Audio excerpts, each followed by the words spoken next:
ഇപ്പൊ വേൾഡിൽ തന്നെ ഫസ്റ്റ് ഇന്ന് ദുബൈയിലാണ് സിനിമ ഇതാകുന്നത്. അപ്പോ അതിന്റെ ഫസ്റ്റ് റിവ്യൂ ഞാൻ തന്നെയാണ് പറയുന്നത്. കേരളത്തിൽ നിന്ന് അതിന് തന്നെയാ വന്നത്, വേറൊരു ആവശ്യത്തിന് വന്നതല്ല. എനിക്ക് വരേണ്ട ആവശ്യമില്ല. ഇത് കാണുമെന്ന് തന്നെ, ഇത് കണ്ടിട്ട് ദുൽഖർ ഉണ്ടോ ഇല്ലയോ എന്നുള്ള, ദുൽഖർ എന്തെല്ലാം അതിൽ കാട്ടി വെച്ചെന്നുള്ള എല്ലാം ഞങ്ങളോട് പറഞ്ഞുതരും. ബാക്കിയെല്ലാം അടക്കട്ടെ. ഗൈസ് പോയിക്കൊണ്ടിരിക്കുന്ന അപ്പോ ഗൈസ് തിയേറ്ററിൽ എത്തിയിട്ടുണ്ട്. 5 മിനിറ്റും കൂടി ഉള്ളു പടം തുടങ്ങുക. ഇപ്പോ നമ്മളിവിടെ എത്തിയിട്ടുണ്ട് കേട്ടോ.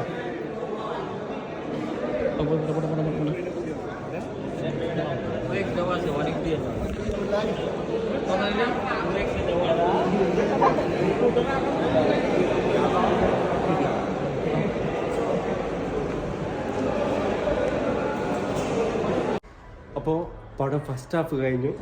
എന്തായാലും അടിപൊളി. എങ്ങോട്ടാ കഥ കൊണ്ടുവന്നതെന്ന് അറിയില്ല. ഒരു ശക്തിമാന്റെ രീതിയിലേക്കാണ് നമ്മൾ പടം ഇപ്പം കൊണ്ടുവന്നത്.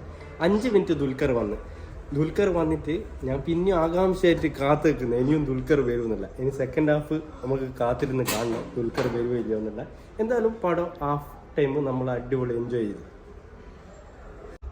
അപ്പോൾ പിന്നെ സെക്കൻഡ് ഹാഫും കഴിഞ്ഞ് ഒരു രക്ഷയില്ല. പക്ഷെ എനിക്കൊരു കാര്യം പറയുള്ളതെന്ന് വെച്ചാൽ പ്രവാസിനും അതുപോലെ തന്നെ ദുൽഖറിനും അതുപോലെ തന്നെ അമിതാഭ് ബച്ചനിലല്ലോ ഇത് ഷൂട്ട് ചെയ്ത് കഴിഞ്ഞാൽ ഒന്ന് കാണണേ ഇത്. കാരണം അതാണ് പെടുത്തി.